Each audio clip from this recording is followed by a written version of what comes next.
মঙ্গলবার মধ্যরাতে ভারত আজাদ কাশ্মীর এবং পাকিস্তানের অন্যান্য স্থানে হামলা চালানোর পর তাৎক্ষণিক পাল্টা প্রতিরোধ গড়ে তোলে পাকিস্তানের ১২৫টি যুদ্ধ বিমান। এ সময়ই ভারতের পক্ষ থেকে অংশ নিয়েছিল ৭৫ থেকে ৮০টি যুদ্ধ বিমান। ভারতের হামলার প্রতিক্রিয়ায় সীমান্ত সংলগ্ন এলাকায় অব্যাহত গোলাবর্ষণ করছে পাকিস্তানি সেনারা। এ ঘটনায় এক ভারতীয় সেনা নিহত হয়েছে বলে জানিয়েছে দেশটির সেনাবাহিনী।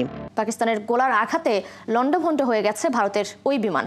দুই দেশের বিমানের মধ্যে প্রায় ১ ঘন্টা ডগ ফাইট হয়, আর এই যুদ্ধকে আধুনিক সময়ের সবচেয়ে বড় এবং দীর্ঘ ডগ ফাইট হিসেবে অভিহিত করেছেন তিনি। পাকিস্তানি নিরাপত্তা সূত্র দাবি করেছে যে তারা ভারতের আক্রমণের সময় ৫টি ভারতীয় বিমান বাহিনীর জেট এবং একটি ড্রোন গুলি করে ভূপাতিত করেছে। বিমানগুলো ভূপাতিত করা হয়েছে সেটি নিশ্চিত করেনি পাকিস্তানের কর্তৃপক্ষ।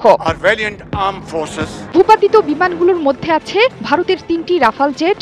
মাত্র কয়েক বছর আগেই ফ্রান্স থেকে এই মূল্যবান সামরিক সম্পদ কিনেছিল ভারত। বিমান হারানোর কথা এখনো স্বীকার করেনি ভারত। পাকিস্তানের সশস্ত্র বাহিনীকে নিরীহ পাকিস্তানিদের প্রাণহানির প্রতিশোধ নেয়ার আহ্বান জানিয়েছেন পাকিস্তানের প্রধানমন্ত্রী শাহবাজ শরীফ। প্রধানমন্ত্রীর নির্দেশনার পরই পাকিস্তান জুড়ে শুরু হয়েছে ভারতে আঘাত হানার প্রস্তুতি।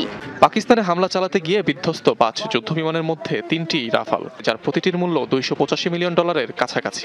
সেই হিসেবে মাত্র ২৫ মিনিটের ব্যবধানে মাটিতে মিশে যায় নয়াদিল্লির অন্তত $৮৬৪ মিলিয়ন সামরিক সম্পদ। পাকিস্তানের প্রতিরক্ষা ব্যবস্থায় ধ্বংস হয় সুখোই ৩০ ও মিগ-29 মডেলের আরও ২টি ভারতীয় যুদ্ধ বিমান। প্রতিটি ইউনিটের মূল্য পড়ে মোটামুটি $৪২ মিলিয়ন করে। তবে ভারতে গিয়ে নানা হালনাগাদের পর সেগুলোর গড় মূল্য দাঁড়ায় আনুমানিক $৭০.৩ মিলিয়ন। অর্থাৎ এখানেও ক্ষয়ক্ষতির পরিমাণ $৮১ মিলিয়ন বেশি।